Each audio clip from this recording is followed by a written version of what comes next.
सबको जय मसीह की। आइए हम प्रभु के वचनों में से देखेंगे। उससे पहले हम प्रार्थना करेंगे।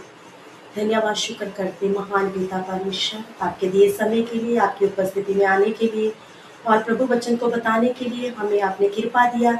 आपका पवित्र आत्मा हमें गाइड करे। आमीन।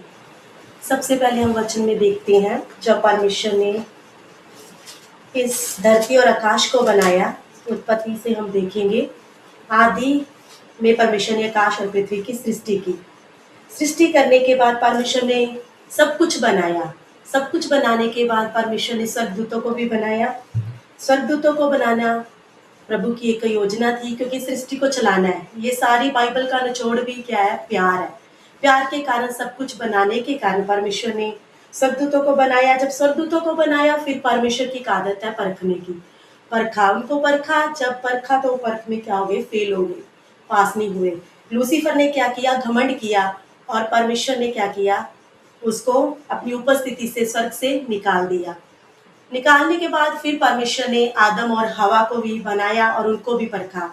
वो भी परीक्षा में क्या हो गए? फेल हो गई और उनको भी निकाल दिया। जब हम देखते हैं एक एक की परीक्षा होती गई, तब हम देखते हैं इब्राहिम को भी परमेश्वर ने बुलाहट दी, उनको भी बुलाया और इब्राहिम को बोला। उत्पत्ति हम 12 में देखते हैं, यहोवा ने इब्राहिम से कहा, अपने देश, अपने कुटुंबियों को और अपने पिता के घर को छोड़कर चला जा और वो देश में चला जा जो मैं तुझे दिखाऊंगा। बड़ी जाति बनाऊंगा, तुझे आशीष दूंगा और तेरा नाम महान करूंगा और तू आशीष का मूल्य होगा।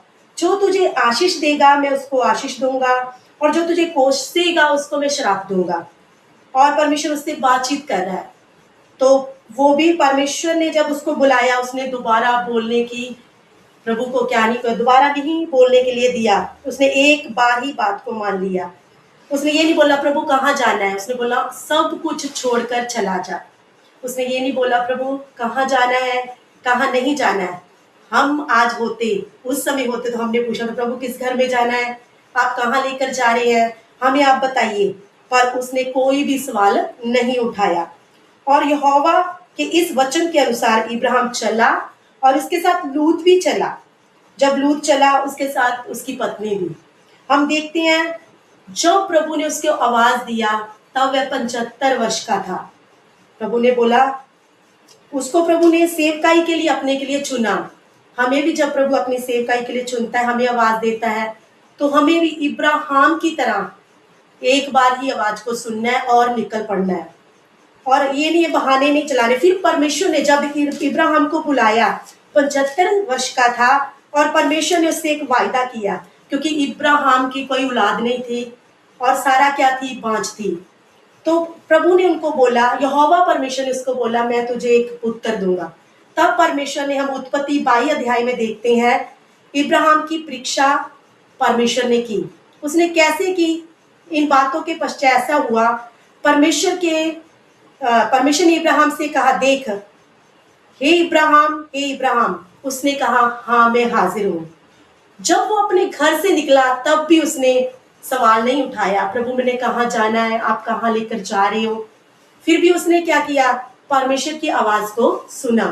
जब हम इधर देखते हैं तब भी परमेश्वर ने जब परीक्षा ली, फिर भी उसने एकदम बोला, परमेश्वर मैं हाजिर हूँ, ये यहोवा परमेश्वर बता। तो फिर उसने बोला, उसके 75 वर्ष में जब उसको वायदा किया, और पूरा कब हो रहा है? 100 साल की उम्र में। फिर भी उसने प्रभु पर शक नहीं किया, यहोवा पर शक नहीं किया, उसके वादे पर क्या किया? विश्वास किया।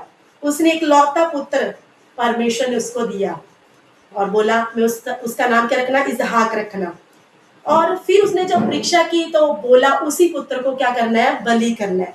और क्या करना है और कहाँ जाना है? उसको संग लेकर मोरिया देश में जाना है, मोरिया पहाड़, उसमें जाकर बलि करना है। ये भी परमेश्वर ने उसको बोला।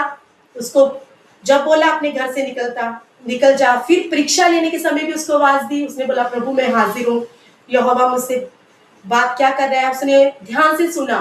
फिर उसको बोला इसको लेकर मोरिया पहाड़ पर, मोरिया देश में चला जा, उधर क्या करना है? बलि करना है।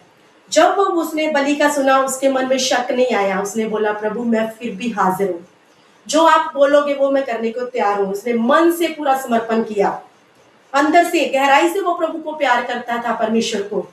तो हम आगे देखते हैं, कहता फिर भी मैं तुझे बताऊंगा कहाँ होम बलि करके देना है।